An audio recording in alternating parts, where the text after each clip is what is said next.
Hey Refuge Church, I'm so glad you guys are all here with me as we look at the grand finale of our Exodus series, week 21. You guys know where we're at, chapter 14. I'm going to pray and we're going to jump right in. Thank you, God, that we have been able to learn so much from you and from these stories in the book of Shemot. I ask that you would come alongside us, minister to us, attend to us in this last discussion, in this last learning session, this last sermon that we have around this story of the sending out of your people from Exodus. I pray that we would leave this particular sermon, but also this series, with parts of us renewed, parts of us with new invigoration and new life, that you might trim away and help prune what is no longer helpful for us, and that you might center us in who we are in you and prepare us to go engage in the world around us and the ways that Jesus calls us to. So I ask all these things in the name of your son, Jesus. Amen. Okay, how exciting. Here we are, chapter 14, verse 19. You know, if you don't remember, go back, catch up. We don't have time for a recap today. Too much to do. Okay, it says, verse 19 of chapter 14 of the scroll of Shemot. Then an angel of God journeyed, and he walked before the face of the camp of Israel, and he walked behind them. And the pillar of cloud journeyed from before them and stood behind them. Okay, so first off, right off the bat, we're in crazy territory, right? Here's your weekly reminder, maybe more than that, maybe less, that this book, the Tanakh, our Bible, does not fit into our categories of the Enlightenment, of empiricism. Here we have an angel of God. I'm not going to try to fix the Bible for you. It's there. You can grapple with that on your own. Maybe that's easy for you, maybe not. All right. So he walks from before the face of the camp where everyone can see, and he goes behind, and then says the pillar of cloud also goes behind. So sometimes, take it or leave it, it might look like God's leaving you, and he's actually just protecting your flank. What's the perfect metaphor for that application in your life? Only you know. I just putting it out there as we dip our toes into this big section that we're coming up on today. Okay, so verse 20. And it came between the camp of Mitzrayim and the camp of Israel. There was cloud and darkness, and it lit up the night. And neither camp came near to the other all the night. Okay, so we've got cloud and darkness. We've got the pillar of cloud is probably what's lighting up the night there rather than the darkness lighting the night. Doesn't make a lot of sense. But we have this, again, creation imagery from Genesis 1. We've talked about this already. In the beginning, it says there is darkness in the face of the deep, right? And the Spirit of the Lord hovers over the face of the water. So here we have that again, this tumultuous darkness, these forces we're setting up, and God draws in between them. Something is about to go down, just like Genesis sets us up to see. So if we zoom out, we picture that. It's pretty cinematic, if I do say so myself. Midrash Rabbah is a collection of midrash. It just means the great midrash. It predates Jesus. Their comment on this section, a lot of people's comment, right? It's not just one dude, but a community. Midrash Rabbah says that the angel is going out back, and it's the angel Michael, because if a shepherd is trying to protect its flock, you can throw a ram out back for the wolves while you gather them up and come to safety. Expanding on that, later Jewish tradition says that that's actually what's going on in the story of of Job. Job's story, Satan, in their case, they would say Samael, comes before God and says, how could you be freeing the Israelites? Don't you know they've been worshiping the Egyptian gods this whole time, and now you're going to escort them across the sea? Are you crazy? And so God says, you know what? I know someone who's going to be able to handle everything you have to thread them. Go hang out with my servant Job. I'll check back in on you later. So that's just fascinating way to look at Job. And yeah, I just want to gift that to you guys. Verse 21, Moshe stretched out his hand over the sea. Yahweh made the sea to walk by a strong east wind all the night. And he placed the sea into dry ground, and he cleft the water in two. And came the sons of Israel in the midst of the sea in dryness. And the waters to them were a wall on the right and the left. So maybe it's just me, but it's pretty incredible that the Israelites actually went. They actually walked. They actually did it. The miracle was opened up for them, and they went for it. That is incredible. The esteemed Rav Menachem Mendel Schneerson has a great teaching that I want to share with you. He talked about the difference between the different possible responses that the people of Israel might have had rather than going across the water. So they could have fled into the caves. They could have just said, okay, we'll go back to Egypt. They could have tried to fight the Egyptians, or they could have just prayed about it, right? Just there and prayed. And he has these insights to share, which I think really apply to the Christian community, about how sometimes we can do those things on an individual level, but also Christianity, especially in our nation at this time, also likes to kind of divide into those camps of possibilities, those four ways. So the first one is diving into the caves and just hanging out there. So going and living in your own little culture, your own insular community, right? Christianity's been doing this for forever. We have our own music. We've got our own stuff going on. We've got our own memes. We've got our own TikTok. I'm not saying that any of that is bad, by the way. I love me some Christian music, and by the grace of God, I've been paying more attention to TikTok, listening to the ones that y'all send me, but or send the community, not just me. But we love to do that, right? We love to say there's a whole bunch of stuff going on out here. I don't know how to engage with it, so I'm just going to hightail it to the caves. In the time of Jesus, you could see this in the Essenes, right? They went out into the desert. They said, enough of this. We're going to do our own community, and it's going to be great. So is that some of our individual instincts? That's some of our Christian culture instinct to go out, make a huddle in the corner and say, doesn't matter what's happening out there. We're just going to live in these caves now. It's the first possible response, according to Schneerson. The second response is to go up to the army and say, hey, you know what? You guys are right. It was just fine being slaves, right? It was just a little hard labor. It's good for character. So sure enough, we'll go back with you. You know, go back to the status quo. It was okay, or okay enough. We're all right with that. Maybe we do that on an individual level, but in a broader Christian culture level, there is a group of Christians, right, or a segment of personalities within Christianity who says, look, we have to accept reality and who's really in power here. And if we want to have any clout in this world, we can't beat them. We've got to join them. Let's get our Christian politicians into government. Let's make sure that they are going to work within empire. Work within empire to put our values into place, to pass legislation that keeps us in power.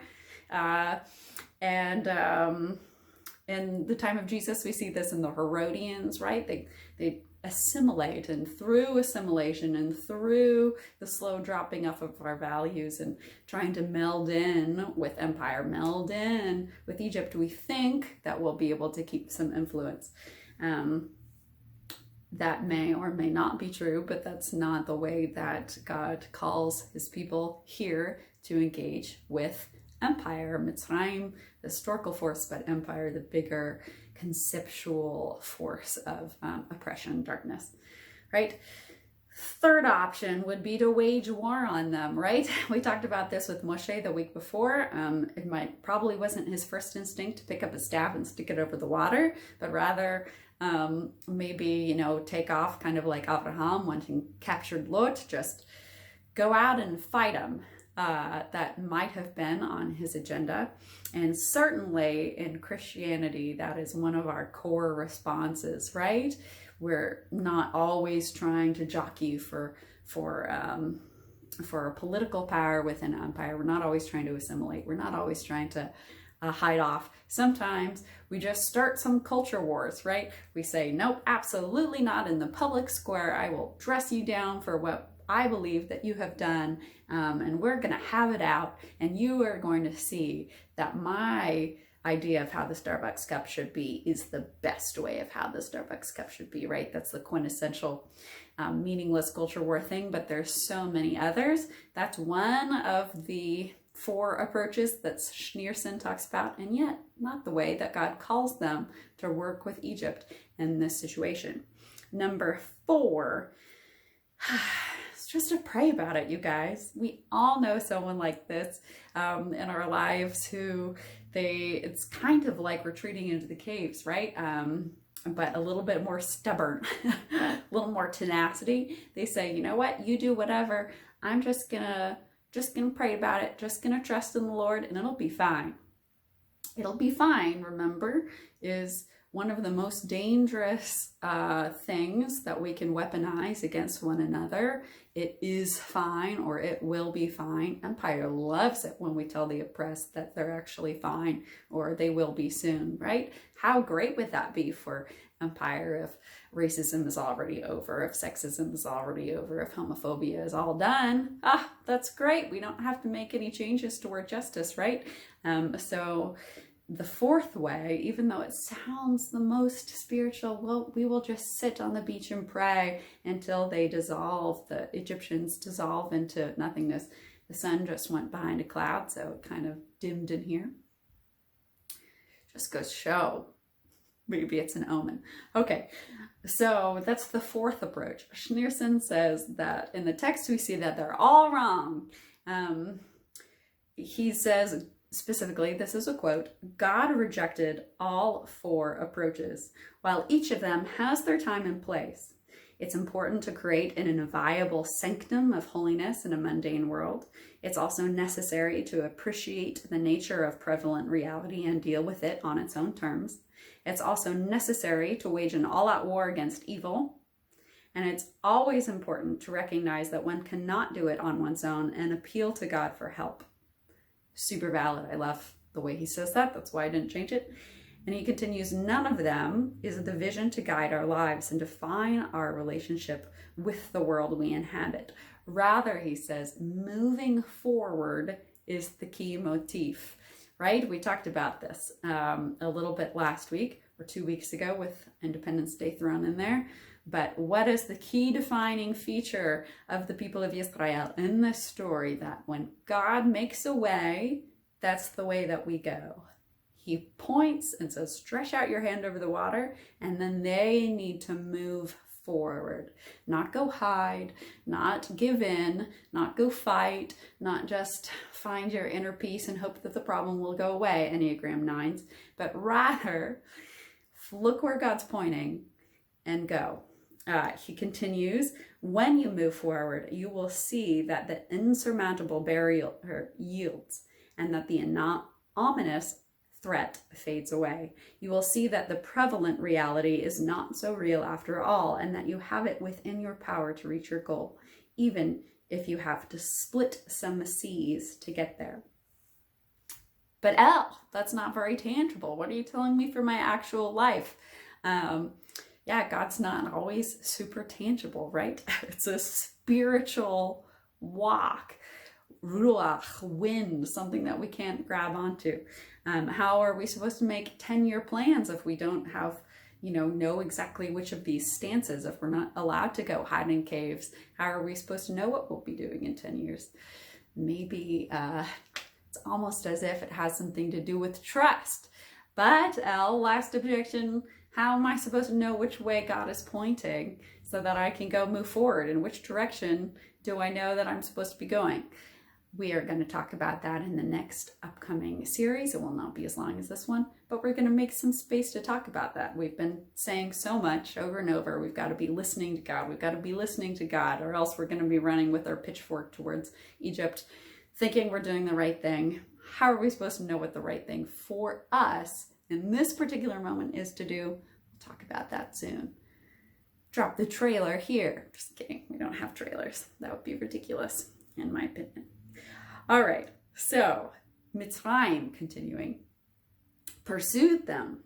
So the word for, it's not the word for hunt, but it's what happens in a hunt. Mitzrayim pursued them and came after them, all the horses of Pharaoh, the chariots of Pharaoh, into the midst of the sea. And at the morning watch, Yahweh leaned down to see the camp of Mitzrayim in the pillar of fire and cloud. He created a commotion or a hubbub in the camp of Mitzrayim. He turned the wheels of their chariots and made them drive in heaviness. Okay, so going back here, we see that all through the night this is going on. And at morning watch, super fascinating anthropomorphization of God, giving human metaphors to God, right? He peers down from his pillar to check on what the Egyptians are up to. So he's given the Egyptians all night, right, to rethink their lives, to think, maybe I've made not the best choice here. There's an angel and a giant fire cloud. Maybe I'll do something different. He gives them all that time. He checks on them. They're still there. He creates a commotion or a hubbub. I translated it that way because the word is hamam, and it's kind of the word that that a city makes, as if there's like a carnival happening in town and you're outside of town, or if you're around the room from a big event. It's an onomatopoeia for the hamam that you hear all the voices inside, kind of like our word hubbub. So he creates this kind of hubbub somehow in the camp of Mitzrayim. That doesn't stop them. They don't turn back. God gives us so much grace, and the grace often looks like more chances to make a different decision, but they barrel on. He turned the wheels of their chariots and made them drive in heaviness. So it's like the wheel of their grocery cart, you know, and you're at the grocery and your cart keeps swerving off. That keeps happening with their chariot wheels, even though they're being driven by horses. Fascinating. Don't know what that looks like, but it's another opportunity for them to say, oh, look, I'm going this way. Maybe I'll just keep going. But they keep trying to turn back to pursue God's people. It says specifically, made them drive in heaviness, right? That's because we've had this motif the whole time about the Egyptians walking further into judgment of themselves within their own mythology. And so we have this recurring picture, heaviness, heaviness, heaviness, which our translators often translate away. All right, the next thing says, Mitzrayim said, let us escape from before the face of Yisrael, for Yahweh fights Mitzrayim for them. Astute, an astute observation after all these plagues, right? Yahweh said to Moshe, however, he doesn't say however, that's me saying however, stretch out your hand over the sea and return the waters upon Mitzrayim, upon the chariots, and upon the horsemen. I would like to point out, quick break, we've repeated this over and over and over, but before it's been on horses in there. Now we have no horses. I love that. It says upon the chariots and the horsemen. I choose to believe that because the text has very specifically left out the word sus, which is the word for horse, susim, it's not there. I believe they all swam happily to safety. Maybe I'm naive, but I think that if the text has been so careful to say chariots, horses, horsemen, chariots, horsemen, that if it doesn't say horses, the horses lived. All right, upon the chariots and upon the horsemen. And Moshe stretched out his hand upon the sea and returned the sea. And when the morning appeared, the sea had resumed flowing. Creation is set aright. Again, remember in the plague sermon, we talked about how creation gets distorted when we continue in cycles of oppression and violence. We can see that in the world around us right at this very moment. I promise there's something in the news, some crisis happening. And so as justice is restored, as people are freed, as oppression is released, we see the sea return to the way it's supposed to be. Fascinating way to phrase it. It says Mitzrayim was fleeing and they encountered the sea. Yahweh shook Mitzrayim off, and that word for shaking off is the word that they use for a lion shaking out his mane. Yahweh shook Mitzrayim off into the midst of the sea. Okay, so we've had sea over and over again. We just had, I'm not going to pan over that there. I'll read one more verse and we'll talk about it. And the waters covered the chariots and the horsemen, not the horses, and all the forces of Pharaoh coming after them in the sea. None remained of them, not one. Amazing. All right, so we don't want to pan over the violence that just happened, but let's talk about the imagery that's being evoked here. We mentioned Genesis 1. We have the spirit of Yahweh, or I think it's Elohim there, of God, hovers, merachefet, over the face of the deep. And it talks about the Yam, the sea, there in that passage. And at the very end of the book of the Bible, bookending this whole story, this whole narrative that God is weaving, it says that the sea will be no more, right? In Revelations, I believe 21, it says the sea will be no more. That doesn't mean on the new earth we can't go to the beach. It's because the sea is a very specific image in the story of God. The word for sea or ocean is Yam. Yam is the name of the Mesopotamian, but specifically Sumerian, and then going on from there, God. Yam is one of the forces, the bad guys who goes up against Baal. And so here, every time it says Yam, it's almost a personification of evil. It's the place that Apep, the snake that resembles, doesn't resemble, it embodies chaos, is down there. The in Egyptian mythology, water has this dark association. It's where judgment happens for them. And so in this particular story, what does that mean? It means that when we are stuck between rock and a hard place, God doesn't just miraculously rapture us out of it. He doesn't just wait for us to hover away or go make our Christian camp in the caves. Instead, we are called to walk. And as we walk and as we go the direction that God asks us to, the forces of darkness and chaos and death, it's the place that they believed demons came from. It's the portal to the underworld. It will part as we walk, almost like Jesus says later in his life and his ministry that the gates of hell will not stand against us, right? Because we are people who walk through darkness and we make it through to the other side. The Egyptians, on the other hand, are subsumed. They have allied with the forces of evil and darkness. They have said yes to the strategies of darkness. They have made that alliance. They have chosen to walk in that path.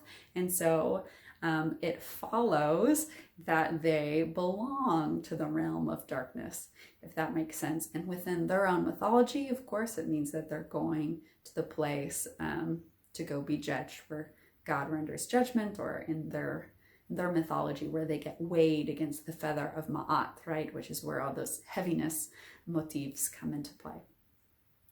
So that's what's going on there. We are in a particular point in time in the history of the world in which the sea is not yet no more. In Genesis, the Spirit of God is hovering over the face of the water as if it's about to dive in and start tangling with the enemy down there. And we as well are invited to be people who are courageous enough to see darkness and to walk anyway. For Isaiah says, the people who have walked in darkness have seen a great light. So because we have a relationship with God, because we trust him, we have the ability to walk into darkness and come out on the other side and remain dry the whole time. That's one of the miracles of Christian living, that we can be in the midst of a situation that is so dark and yet have trust and joy. Okay, it says, the sons of Israel had walked in dryness in the midst of the sea, and the waters to them were on a wall on their right and on their left. We just had that a minute ago, Pastor Elle. Yes, I know. It's a chiasm. It's a parallel structure. So if y'all were my students or disciples, I would say, what's the middle of the chiasm? But I'm not going to sit here and stare at my watch for, 5 minutes while you guys count it out. So the center of a chiasm is the center upon which a whole text turns, right? The authors will say something at the beginning and at the end, and that's our clue that there's a treasure in the middle for us to center everything around, the locus of gravity, the middle around which everything swings, the sun and the solar system, right? And so, presuming I've now talked long enough for you to find it, if you're used to finding it, the center is the Lord fights for them. That's why we can walk through the midst of darkness, of the place where demons live. That's why hell can't prevail against us. It's not that we're just so special and have it all together. It's because as we go, God fights for us. So that's embedded in this chiasm. Beautiful, amazing. We love it.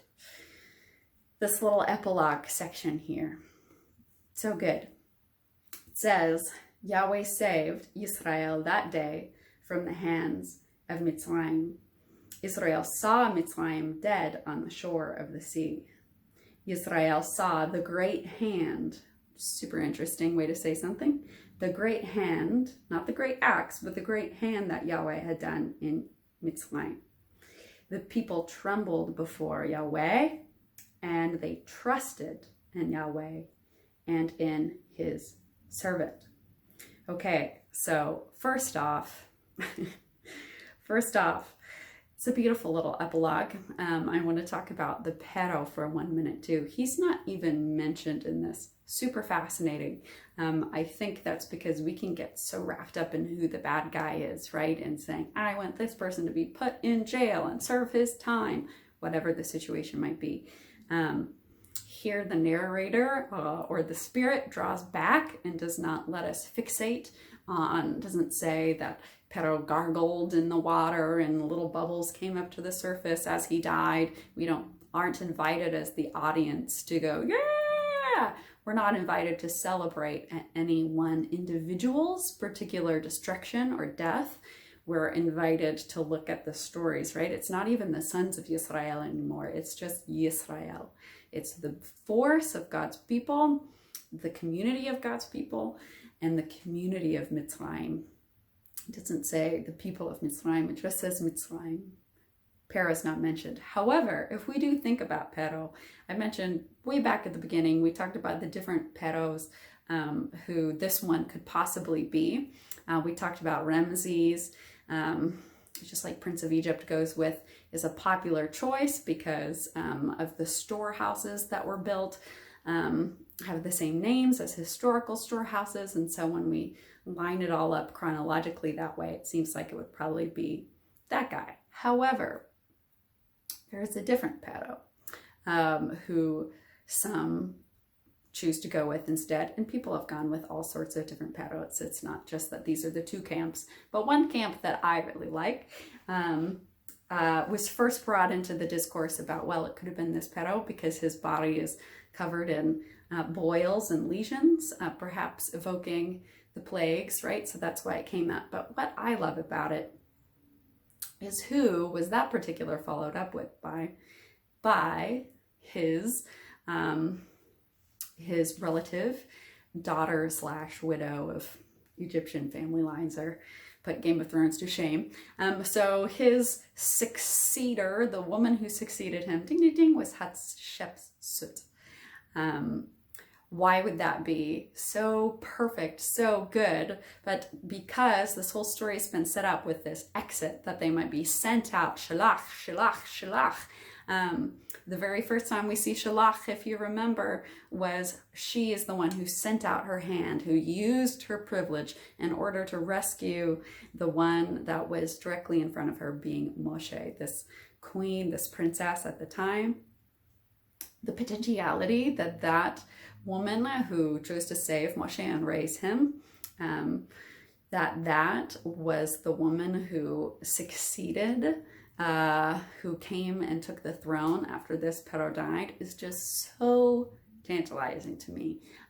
So good that I'm pretty tempted to put the idea of Ramesses to the side and go with this theory, just as the epilogue that's left out for good reason, I think, about the Pero. That's just something to wrestle with, that maybe one of the main heroes of the story who then blesses her people greatly during that time, and who did not continue to go seek after the Israelites after they escaped, was Queen Hatshepsut herself.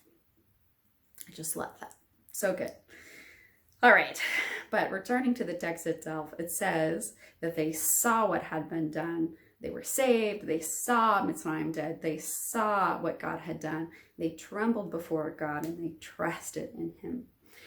The next chapter, chapter 15, is just the whole song that the prophetess Miriam leads all the people in, and all the people dance and sing together and celebrate on the seashore, which is also beautiful and amazing. And I love that it puts it in here because it is so human and so like us. The amount of times that we have prayed for something and then we receive it, and we don't say, yes, that was God. We don't say, I see what you done there, what you did there. Thank you. We do not celebrate and sing on the seashore. It gets dark again. The clouds get back. Instead, we love to explain it away. We either forget about it or we say, yeah, maybe that was really God, but probably not. We're just like, cool, I'm glad I'm in this new reality, and we move on. Stop it. See what it is that God is doing. See that it is him that has delivered you by his great hand. And then tremble, potentially, and trust, definitely, in his character, in the fact that he just did that, probably for a good reason, probably, spoiler alert, because he loves you. And then go out in that truth resonating in the whole of your being, so much so that you can't help but dance and sing on the seashore. That is the call of the end of this particular portion of Exodus, of our series of the book of Shemot. God is a God of justice. Amazing. God cares about justice. He cares about any violence and oppression. God is in the character to notice the suffering of his people, to say, I see that that is happening, to validate their experience, and then to come in and work with them side by side, not just to rapture them away, but to work with them and empower them to come through Hayam, to come through the sea, and on the other side to dance. And how often do we rob ourselves of rejoicing in that, of experiencing that together in community and individually, because we forget, because we trade it away for a rationalization. We don't trust. I remember before my husband and I moved to Israel to get my master's degree at the Hebrew University of Jerusalem, we got an email, which is very quintessential of the whole Israel experience, but we got an email 2 weeks before we got on our plane to move for 2 years, 2.5, that said, oh, oopsie daisy, we accidentally gave your housing away to a different married couple. You guys have to find your own housing. Sorry about that. Bye. Peace. They didn't actually say sorry about that. I'm fine. However, so we then had this 2 weeks that we needed to find a place to live, or else we were going to be homeless. I didn't speak Hebrew yet, did not understand Israeli culture yet. It's very difficult in Hebrew culture to find a place without meeting a person. It's a very face-to-face culture. And so from thousands of miles away, trying to find a home was extremely difficult. I'm praying, that God would do something, that there would be some kind of miracle, that we would have a place to live. And it happens, somebody says, oh, that listing's old, you can't live here anymore. However, I do know somebody who has a place in Jerusalem, but he's living in the States now. He's been looking for somebody. Do you want me to forward you to him? And I said, oh yeah, that would be great. And he says, keep in mind, rent in Jerusalem is about the same as rent in the Seattle area. It is not easy breezy, lemon squeezy. And this guy says, oh yeah, my mom just passed away. She has a home there and I need someone to house sit. So just, send me your ID and your information and you can totally stay there at this super low rent. It's a really nice house, center of Jerusalem. And I nervously followed through until he asked me to send some of my information. And even though I prayed, even though I received this amazing miracle of this person, I did not trust that it was for real. And I doubted and I cried on my lunch break at work and decided that it was too good to be true and it was probably a scam. And I did not take that housing that was offered to me. That did not turn out well for me. Now that I know Hebrew culture, Israeli culture, I know that that was super classic. Oh yeah, sure. Very much something that probably 90% was not a scam, 95% even. But even though I had prayed for it, and even though my eyes were open to see where is God pointing me when he gave me the answer, it's a beautiful gift that would have solved so much heartache later down the road as we bounced from hostel to hostel to hostel to difficult place to live, back to student dorms, and they lost my paperwork again. That's how I ended up in a monastery eventually. I didn't say yes to the miracle. So, your guys' life, maybe you are praying about experiencing God again. Maybe you are looking, ooh, the light's coming back, preach, Lord. Maybe you are turning the corner. Maybe you've been doing deconstructing for so long, you're not sure what you believe anymore, and you're looking for a sign, you're looking for something. Maybe church has harmed you so much, but you're thinking about coming back to a community. Pick us. Look for where God's pointing you, and then when you see it, say yes. Please say yes. Don't be me in Jerusalem. Say yes. Walk through the water. God will fight for you. It will be okay. Please say yes to whatever it is that God's working on for you, because he is. It's who he is. Thank you so much for spending the past 21 weeks in the book of Shemot, in the scroll of Exodus with me and with Refuge Church. Hopefully, we've learned something of the character of God. Hopefully, we've learned about the ways in which we're called to walk and ally, using our privilege towards justice, following God, listening. So many little lessons, whatever they might have been for you. Hopefully God might be stirring up, oh yeah, different things that resonated with you throughout the series. But the last thing I'll leave you with, trust. Say yes. All right, I'm going to pray. God, I thank you for the cumulative time that we have been able to take as a community, disparate though we might be, to look at this story, to look at this incredible piece of history, this incredible narrative that you have preserved for us. I pray that as we go on from the series, that you would continue to stir in us all of the pieces that we didn't have room for at that moment. That as we find more wholeness and find more flourishing, you would, in your spirit, remind us, oh yeah, I can trust you. Oh yeah, I can say yes. Oh yeah, this is what you're about. I pray that you would continue to nourish us in these truths, that your word going out would land upon fertile soil, being our minds and hearts and souls, and that would not come back void, but would continue a greater harvest and a greater harvest and a greater harvest. May our lives be full of fruit that bless ourselves and our families and our communities and the world. Yeah, I ask that you would continue to be with us. I thank you so much for the miracle of Refuge Church, this scrappy little group of people.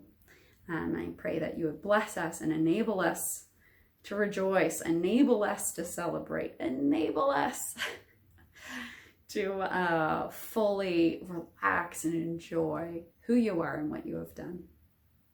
And trust. I pray all of these things in the name of your son, Jesus. Amen. Love you guys so much. I expect to be out July 18th to the area, and I look forward to talking about everything in discussion. If you'd like to join us, it's not too late. It's a great time to join in. Fill out the form. If you want to tithe, if Exodus has blessed you, please be encouraged to give. It would help so much. Otherwise, have a great week. I'm so jazzed to start the next series. It's going to be so good. Bye, guys.